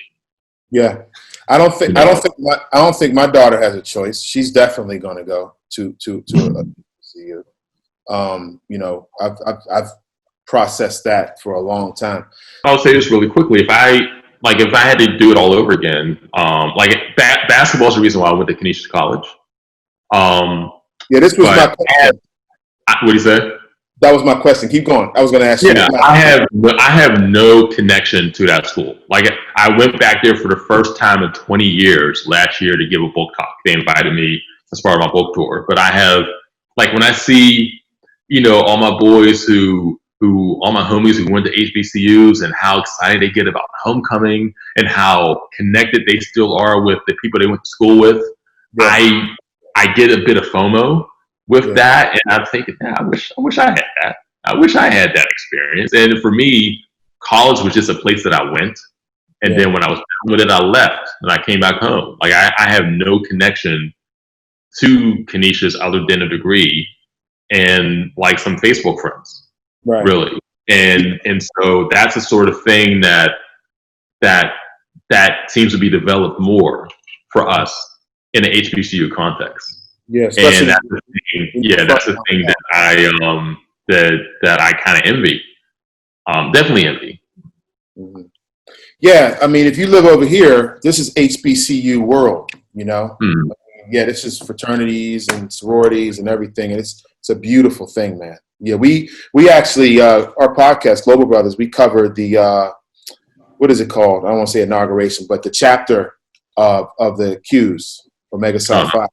Yeah, we did a show and we covered them. They have a chapter over here, which is wonderful. But all the sororities, fraternities over here, it's a beautiful thing. And but yeah, the one thing I was jumping in, I was going to tell you is, I'm sure, in our travels, when we would, I don't know if you remember us working the basketball camp out at Penn State. Remember, it was like a whole remember. Maybe even 2 summers. We were like back and forth, and it was a 45-minute drive both ways. I'm sure from Brian Carroll to me to you or whoever, we always talked about, and Brian went to school down in Baltimore, so I was even envious of that. The fact that he was down near Coppin State and, all those other schools. I never left Pittsburgh, and then you went to Buffalo. You know what I'm saying? So, yeah, there was always a sort of an envy, and I feel it over here, living over here. I wanted to ask you this, Dame, and I just, why George Floyd? Why 50 states? Why 18, 19 countries? Why this specific moment? I think I have an idea, but I want to know your thoughts. Why this outrage? Why these, whether they're fake, real, Antifa, why are these white allies? What is going on now? My theory is that it's just a critical mass of shit happening all at the same time. I mean, the coronavirus, and that the corona, like, this is, I'll get back to your answer to the question, but that shit is still my number one concern. Yeah. Like, that shit is, like, when I see people out in the streets together, I'm like, holy shit, this is great. Yes, fight the power, defund the police. But also I'm thinking, holy shit, we've been told for the last 3-4 months not to gather, not to be in groups, that when you're closely in close contact like that masks don't really matter all like that. And so I'm watching that and I'm like, I'm scared to death. Not of like people being brutalized by the police, but of people passing that virus to each other and bringing it back to their communities where we're out protesting and fighting, to prevent Black death. But in doing that, we're bringing death back home. And it's, I just wrote a thing about this and I'm trying to get my thoughts together. It's one of those things where America, every choice is booby-trapped. Yeah. Where even if you make this choice to go out and fight and do these things, there's the other thing. We're in the fucking middle of a global pandemic right now. And so do you flatten the curve but keep the status quo? Or do you go out and protest and fight, but make yourself more vulnerable to this thing that we're already hyper vulnerable to? So that's, I don't have an answer there. But to get back to your question, the reason why this is such a major thing, coronavirus and people just on edge, people who I think just can't ignore. It's just too difficult to ignore the danger and the violence and the brutality of white supremacy right now. And also the ubiquity of people having cameras and all this footage of things happening, the footage of George Floyd dying. I still haven't watched that, but I've seen screenshots. And even the way that happened, we've seen people get shot, and a shooting is dispassionate. It's brutal. It kills you, but there's a certain level of brutality with dying that way. A 9-minute long chokehold that I think just fucking devastated people. Right. And so there's that. There's the coronavirus. There's the fact that so many people are unemployed right now. I think the joblessness rate is like 15 or 16%. We're almost at like Great Depression levels right now. There's just all of the stuff that has happened in America that is leading up to this thing. Yeah. And I think people are just on edge. And this was it wasn't just a catalyst, it was a cataclysm with George Floyd, with what happened with his murder. And yeah, so this doesn't I don't feel differently about him than I felt about Trayvon, than I felt about Sandra Bland, than I felt about Antoine Rose. Like, it's just, desensitized isn't the word, because that suggests like a minimization of feeling. It's more sensory overload, where it's just so much. What I feel differently about now is the fact that white people's like need to preserve the status of whiteness in America led to them electing this person. And this person, now coronavirus went around the world and was going to get to America regardless, but the scale of which we've been affected by it is because this motherfucker is completely unfit for office. Right. And he's only in office because of racism. Like, that was his entire platform. That was his entire political prominence. I mean, the only reason he was even a political figure was because of birthing, because of birther, controversy. And so, considering that and that white supremacy caused a fucking pandemic, that's the thing that like really just fucks with me. In the police brutality thing and all of that matters too. But I want to be careful with how I say this. We've seen that before. We've seen what happened to George Floyd before. Yeah.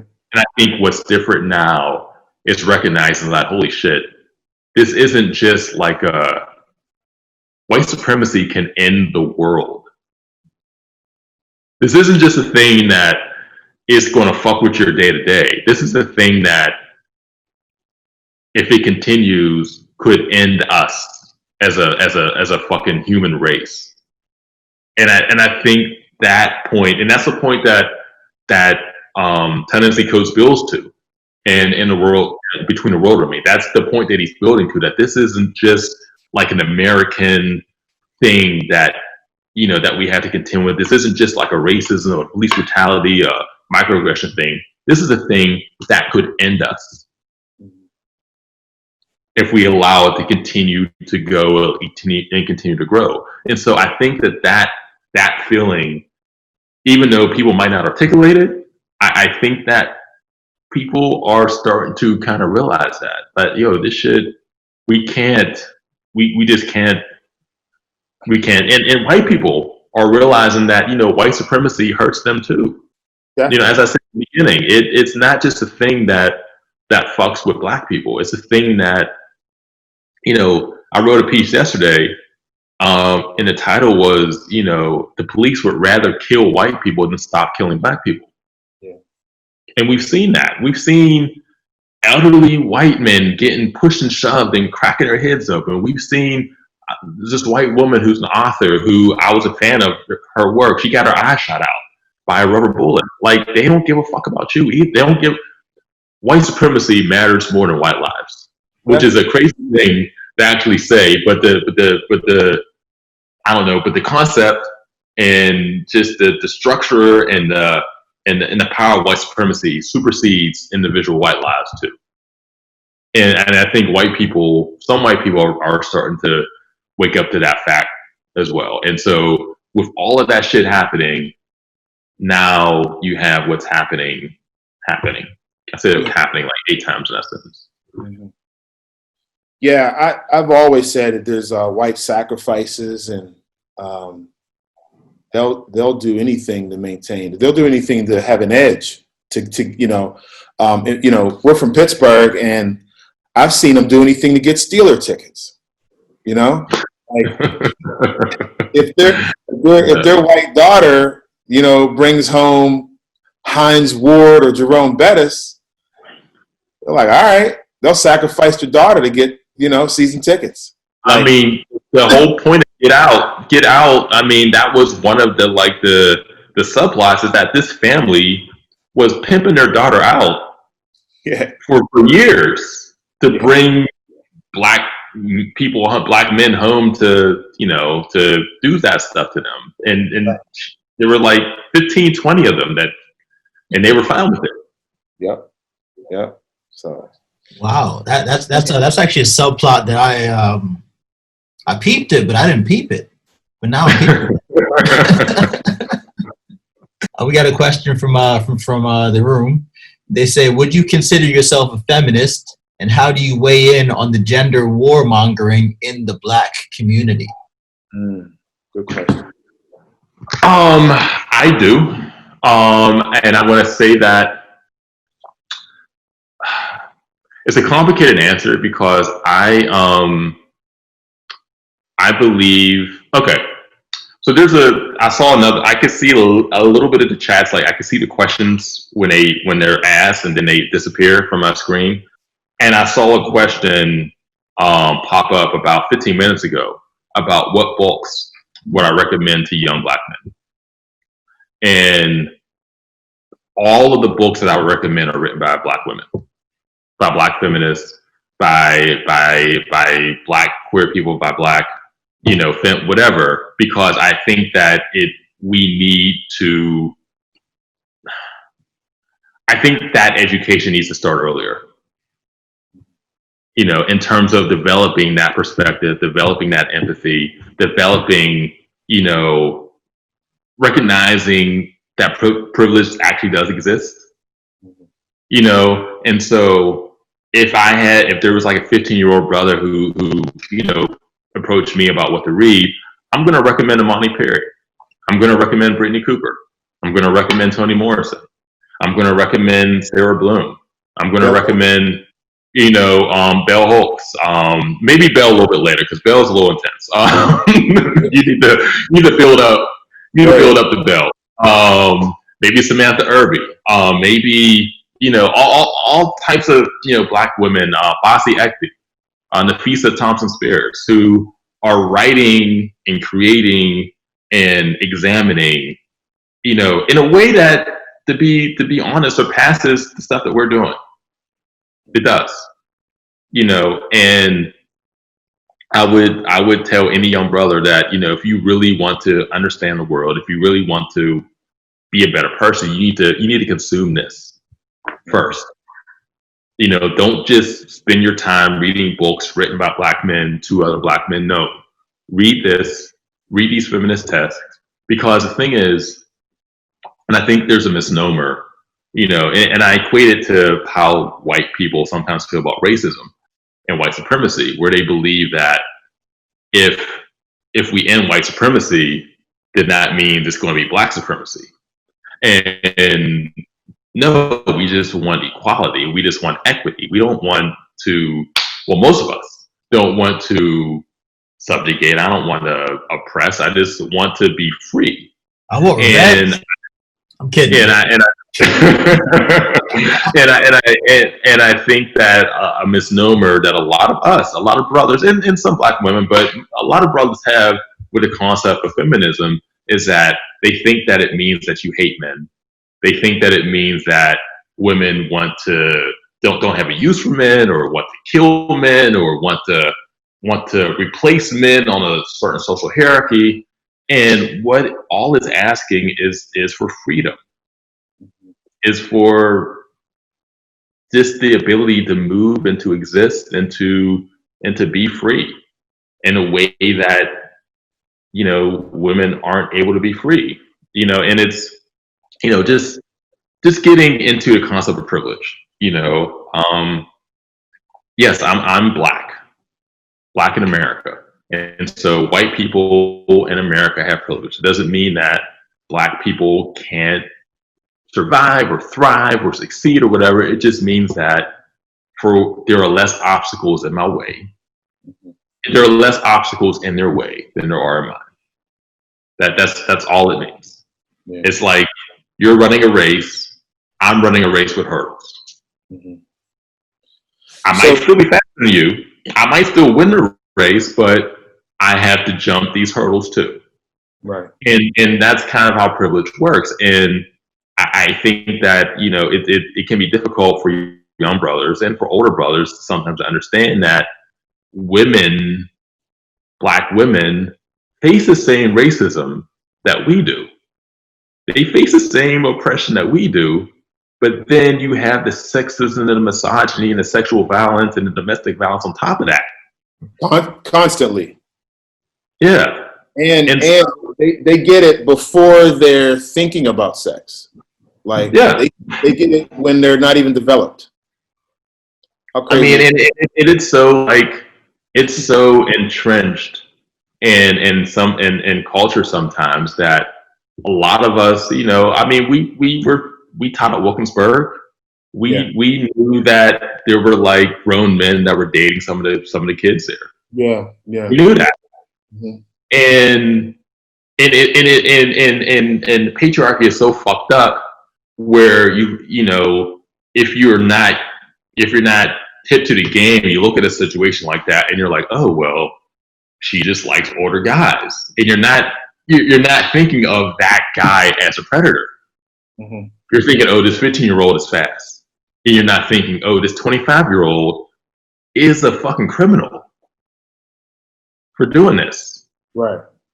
You know, and that's just, you know, that's just one aspect, you know, of, you know, this entire, you know, culture. It's an atmospheric thing. And, you know, I think that any effort to dismantle white supremacy, to dismantle racism, is incomplete if it doesn't also include patriarchy, if it doesn't also recognize privilege. Because again, what is the point of fighting if we're only fighting for us?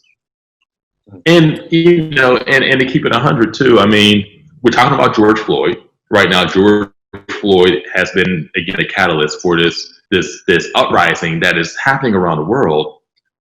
But I think like 2 weeks before George Floyd was murdered, there was a woman, Breonna Taylor, who was shot to death in her bed. No charges have been brought against the people responsible for that. And her death did not receive the same sort of attention. Now, there are extenuating circumstances for that. It wasn't televised. I mean, it wasn't captured on camera. So that definitely matters. There's degree of mobilization that happens when this happens to us. Mm-hmm. And that same mobilization doesn't happen when it happens to Black women, the Black trans people, to people who are not straight Black men. Mm-hmm. Let me push that it has been reality. Right. And it needs to get better. Let me push a little bit. I agree 100%. When Sandra Bland gets pulled out of a car and ends up dead on a routine traffic stop for a turn signal, or the Breonna case, or Rakia Boyd, or, you know, so many. When we talk like intersectionality, you know, minority group coalitions and things like that, where are they? Where's the the feminist movement? You know, are they? Because I might be missing it. Okay, they might not be on my timeline or not might be in my sphere. Are they present for Black women, the feminists? Yeah, they're the ones who are at the front lines saying, "Hey, this is fucked up. They're the ones." I mean, if you look at all these movements, if you look at the people who are who are leading the charges, who are leading who are the most radical, who are the most unfortunately dependable for these sorts of uprisings. It's been Black women, who are doing the organizing, who are on the ground floor. And again, let's not to minimize what Black men are bringing to this too, but it's almost like we become like the quote unquote figurehead, but and I guess the frustration, and I'm speaking for women that I've talked to about this, is that if something like this were to happen to me or you, we know that there are going to be thousands of Black women that are going to be out there, that are going to be picketing, that are going to be protesting, that are going to be whatever. But if something like this happens to one of them, is that going to be reciprocated? It hasn't been so far. So the piece that rocked a lot of us, okay? And it was a brilliant piece. And if anybody took the chance to read it, they would get it, right? Straight Black men or the white people for Black people. And my DM, my instant messenger went crazy, right? And I was responding by saying, yeah, I get it. It kind of shook me up as well, but read it. A lot of us were really upset that we were compared to, now, I didn't have the same feelings as a lot of people because a lot of people didn't read it, but a lot of people were really upset with being compared to not just our oppressor, but historically, the trauma, the pain, and everything that we've been involved with. It was really, really, I know for me personally, it rocked us. How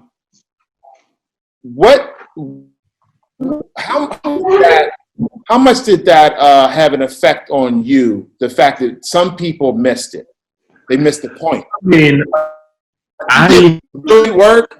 And the reason why, because I know you, I was upset because I said, damn, Dane, not only can you scroll through your timeline and Brian Carroll and Lamont Rucker and whomever, that, there's a lot of people out here championing women who definitely needs to read it and whatnot.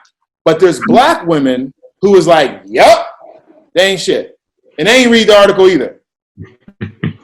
You know what I mean? And I was like, damn, that might have divided us. The piece was an articulation, I guess, was a succinct, like the title was a succinct articulation of what I just been saying for like the last 10 minutes.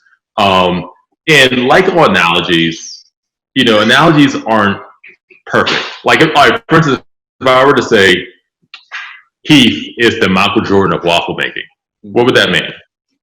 That would mean that you are the best waffle maker.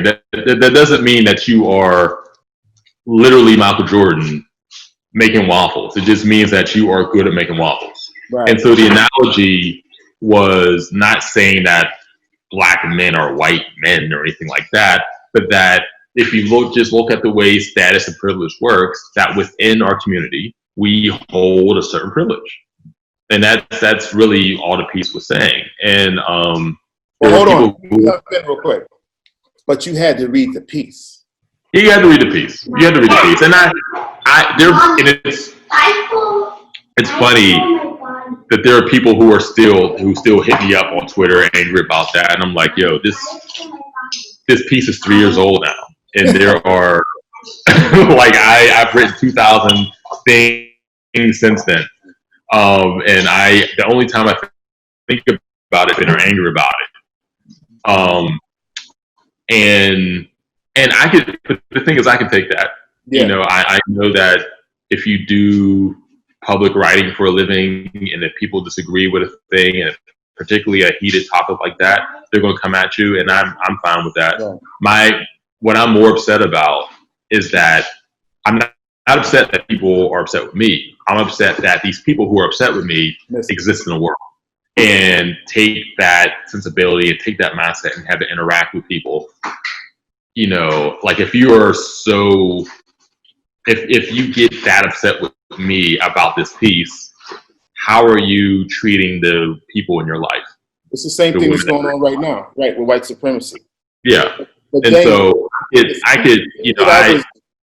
had to develop kind of an elephant skin with doing what I do for a living. And so what people say about me, I've heard it all, you know, and I'm in a privileged position where I don't, you know, I could kind of do what I want in terms of writing, in terms of publishing. So I could take that. And there are women who have said, it's funny because there are scholars, feminist scholars, women, whatever, who have said similar things.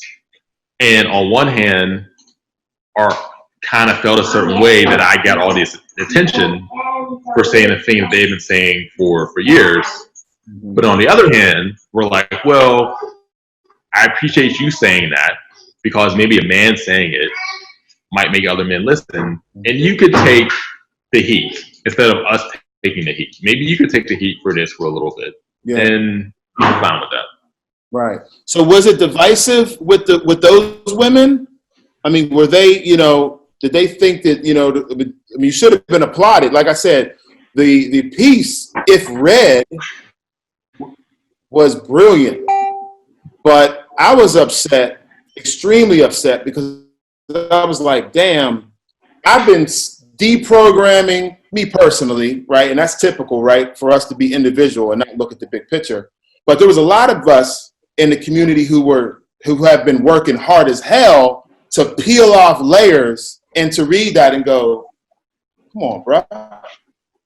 Like we've been past that. Like we're married and this, and we're, you know, educators and educated, and, you know, and to read that, it, you know, once again, just a title. I think that, and I understand that. I do. And I think the best way to answer that is that you have to kind of take yourself out of that. You have to take your ego out of it. And it's the same thing that we tell white people, that we tell white allies or white progressives or whatever, when we talk about white supremacy, when we talk about racism, we talk about white people, we talk about anti-racism. We're like, you know what? Yes, you're doing the work, and that's great, but you're also still white. And so, yes, continue to do the work. Don't take this personally, but also maybe there are certain things in your life that certain things that you still have to extract, certain things that you still have to think about. And I was very careful and very intentional when I wrote that, not to say y'all. I wasn't saying y'all. I was saying us, because I don't absolve myself from any of this. I'm just articulating a thing, but I am just as guilty. What are you working on now? So like pretty much like I had like a combined question and you could break down each like bit of it. So like I've seen whereas people are diversifying, pivoting, as they say. I'm sure that's like a buzzword now that you're tired of hearing as well. But people are pivoting quite a bit, whereas from university lecturing, you know, like audiobooks or ebooks, working on another book, you know, like which one of these things are you involved in? So I answered the last part first. My book is available in all functions. So you can go to audible.com and get the book. I actually read the book.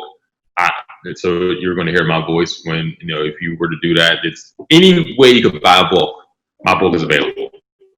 Ebook, audio, physical copy, boom. But yeah, right now I'm working on 2 other books. I'm writing a YA book. And this is my first time writing fiction. So I'm doing that right now. My contract with HarperCollins is for 2 books, 2 nonfiction books. So when I'm done with the YA book, I'm going to start writing another like nonfiction essay book. I'm working on a script right now for the thing that I can't mention yet. I'm still writing for Very Smart Brothers. I'm still writing for GQ.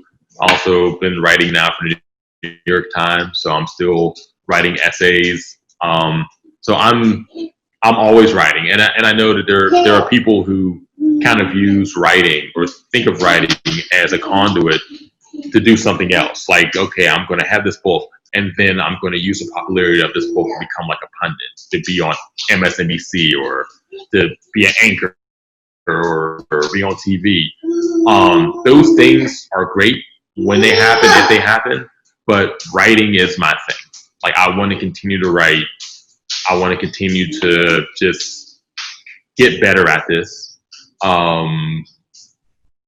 also a podcast, Crooked Media, podcast company in LA, was going to build a podcast around me. And that actually got postponed because of coronavirus and all that. It was actually supposed to launch last month, but they had to push it back because everything is just crazy.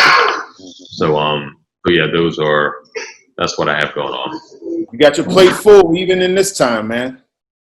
I'm just trying to stay busy, man. I still got that, that PTBD, that post-traumatic brokenness disorder, man, where I'm like, I can't rest. I gotta stay working. Yeah, I was gonna tell you earlier, that doesn't go away, bro.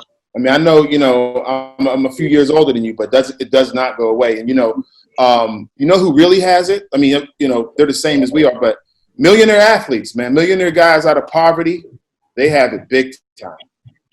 They go through I imagine. Because I imagine that whiplash is even greater to come from having no money and then all of a sudden having millions. Yeah. Like that, and being 19. Yeah. Like I got my little bit of money at 37. Mm-hmm. Like, I was already a grown ass man, when my circumstances shifted the way they did. I can't imagine getting 10 times more than that at 19. Yeah, the pressure. That's unfathomable. Yeah, you remember years ago they put out that list. I think it was even a show called Broke, and they listed all the players, the NFL and NBA players that went broke or whatever. Mm-hmm. And the one thing I got from that, and there was a lot of people talking about it, debating, is when let's say Tom Brady goes to the NFL and he becomes a rich, Super Bowl Hall of Fame athlete. I know white rich people, and they don't have to take care of anybody. Like, their brother still lives in his prefabbed home and he's doing okay, right? Mm-hmm. But when DeJuan Blair or an NBA player comes out of something, hit the pressure on him, he has to take care of a lot of people. He can't just go and live and do what he's going to do and maybe help somebody out. He's actually had to lift a lot of people. That's where Black folks, we get our money sucked dry very, very quickly. It reminds me, Chris Rock, I don't know if he said this in a skit or he said this in an interview, and he was talking about his neighborhood and how his neighbors, like Mary J. Blige is one of his neighbors, and like Patrick Ewing and a white dentist. Yeah. and he was like, how rich a black dentist would have to be in this neighborhood? Exactly. Like, how many teeth he would have to pull to be a black dentist to be in this same neighborhood, but a white dentist could build that wealth and have that wealth surrounding him and is able to exist in the same space as these multi-millionaire black people because he's just ensconced in that sort of wealth instead of being like this singular figure who has to make this tremendous amount of money just to be able to exist in that same space.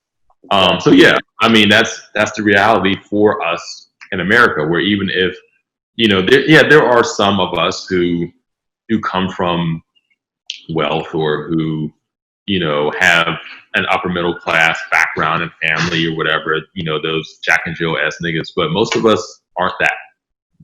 Most of us, the majority of us, aren't that at all. And when that happens, then we gotta take care of our people. Yeah, or just be dissed by them, like be shunned. Or that, yeah.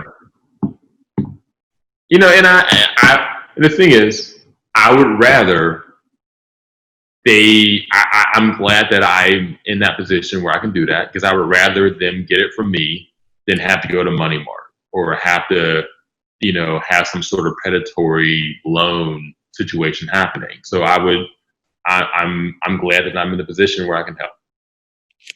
Can't help too much, but I'll do what I can. What you talked about with Chris Rock was it was a show called Russell Simmons' Blacklist. That's what he said that on. Well, thank you for having me on. This was a lot of fun. Great conversation.